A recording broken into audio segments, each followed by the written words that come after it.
Yan po ang ating na-harvest na squash. So, yan po. Ang saya mo talaga mga ka-beauty farm pag makita mo yung mga harvest mo na super lucky. Ayan, pero hindi naman natin lahat ito maubos ng gulay. So, kung sino yung may gusto dyan, punta lang kayo sa bahay. Ayan. Marami ding saging at saka itlog. At saka gusto rin nyo ng manok. Native chicken, o, di ba? O. Tapos kalbasa. Basta ang dami-dami. O, yun ang bunga natin dito sa ating pinaghirapan. Kaya yun nga ang sinasabi na may itanim, may aanihin. Diba? Ang laki-laki talaga. Ano lang yan mga ka-beauty farm, may kasunod pa yan. Kasi nga, first harvest yan.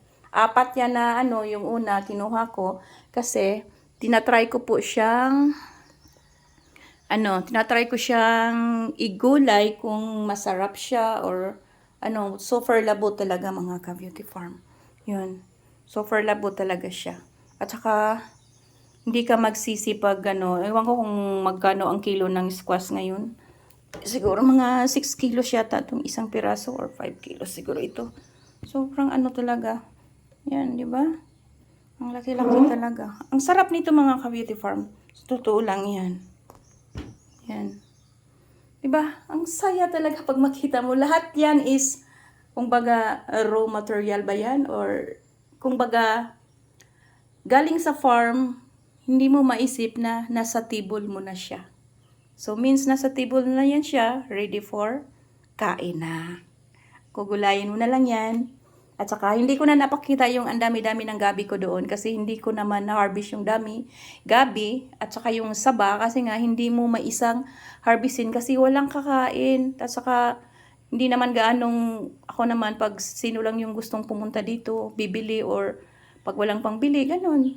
At saka, hindi talaga ako nagmamarket na ibibinta doon kasi wala na nga akong time.